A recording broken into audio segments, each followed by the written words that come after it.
ലക്ഷദ്വീപിൽ നിന്ന് 18 വർഷം മുൻപ് ഷഹസാദും ഭാര്യ മുഷ്റാബിയും കൊച്ചിയിലേക്ക് വന്നത് മാനസിക വെല്ലുവിളി നേരിടുന്ന മകൾക്ക് നല്ല ചികിത്സയും സ്വസ്ഥമായ ജീവിതവും പ്രതീക്ഷിച്ചാണ്.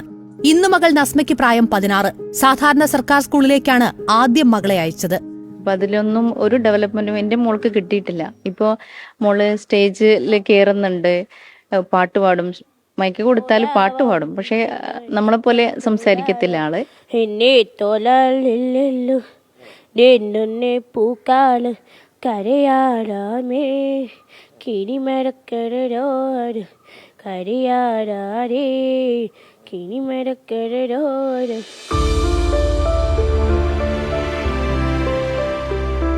കുട്ടികളുടെ ആവശ്യങ്ങൾ കണ്ടറിഞ്ഞ് അവരെ ചേർത്തു പിടിച്ചു പരിപാലിക്കാൻ സ്പെഷ്യൽ സ്കൂളുകൾ തന്നെ വേണമെന്ന് പറയാൻ ഈ അച്ഛനും അമ്മയ്ക്കും കാരണങ്ങൾ ഏറെയുണ്ട്. ഇവരുടെ ഫിസിക്കൽ ഏജ് ആണ് ഡെവലപ്പ് ചെയ്യുന്നത്, ഇവരുടെ മെന്റൽ ഏജ് ഡെവലപ്പ് ചെയ്യത്തില്ല.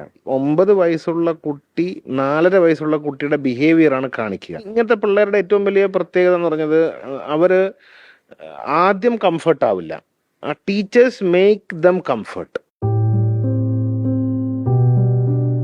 സ്പെഷ്യൽ സ്കൂളുകൾ എന്തുകൊണ്ട് നിലനിൽക്കണമെന്ന് ഷഹസാദ് അനുഭവത്തിൽ നിന്ന് തന്നെ പറഞ്ഞു തരും. ഈ സ്പെഷ്യൽ ടീച്ചേഴ്സ്, സ്പെഷ്യൽ സ്കൂളിലെ ടീച്ചേഴ്സ് എന്ന് പറഞ്ഞത് നോർമൽ ടീച്ചേഴ്സിനെ പോലെ അല്ല. അവർ ഇതേപോലെയുള്ള ഡിസേബിൾഡ് പിള്ളേരെ കൈകാര്യം ചെയ്യാൻ ട്രെയിൻഡ് ആണ്. ആ ടീച്ചേഴ്സ് ഉണ്ടാക്കണ കംഫർട്ട്നെസ് പാരന്റ്സിനൊന്നും ഒരിക്കലും പറ്റത്തില്ല. അത് നമ്മൾ എന്ത് പറഞ്ഞാലും പറ്റത്തില്ല.